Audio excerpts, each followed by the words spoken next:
I don't think millennials are lazy. I think we're emotionally exhausted. And honestly, I don't think most people even realize how burned out they actually are. Because burnout today doesn't always look dramatic. Sometimes it looks like scrolling for hours, being tired all the time, being cynical with your partner, not feeling excited anymore, canceling plans on the weekends, or waking up already mentally drained. And you know what the scary part is?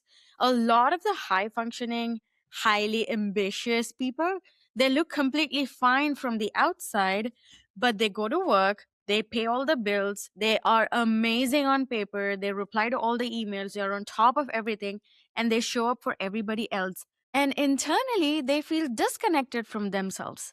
And I think a huge reason for that is that most millennials were taught how to survive, like go there, do that, be the thing, do everything. But we were not taught how to actually build a life that is emotionally fulfilling and emotionally satisfying. A lot of us did exactly what we were told to do: go get the job, work hard, be responsible, be realistic. And now people are sitting in good careers feeling absolutely empty inside because achievement and alignment are not the same thing. I never thought that I'd be using such words, but here I am because I know what that means. That's why I wrote an entire book called Unburnable Ambition, because I was feeling empty from inside. I did everything that I was told to do. I was successful on paper, but when I actually looked inside, I was not happy. And that's when I understood that achievement and alignment is not the same. I didn't want to fit anymore. I just wanted to be there, enjoy, and be proud of who I am.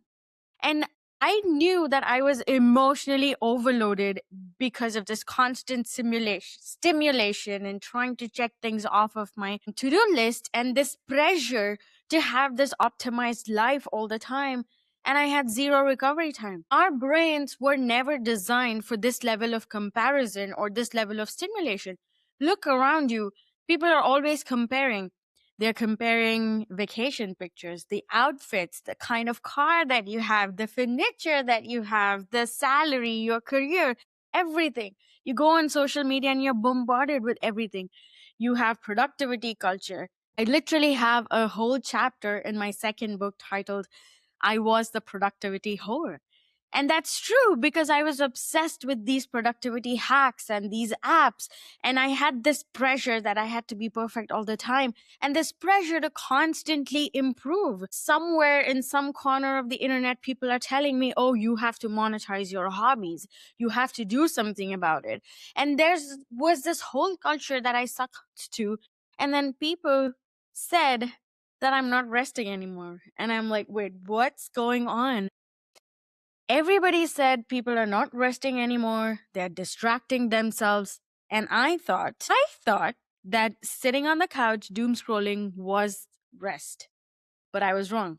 I also think a lot of millennials accidentally fused their identity to productivity just like I did.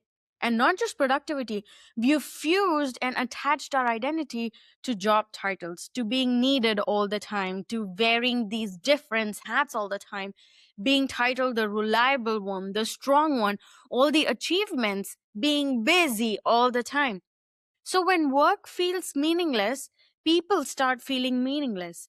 I felt meaningless. Outgrowing older versions of yourself. Friendships are changing. Priorities are shifting. Someone's having a baby. Someone's getting married. Someone's buying a new house. Someone's parent just passed away. Someone's pet passed away. And there's this emotional loneliness all over because you want to talk to your friends, but you know that they might also be going through the same thing, but they're not the ones who are talking about it.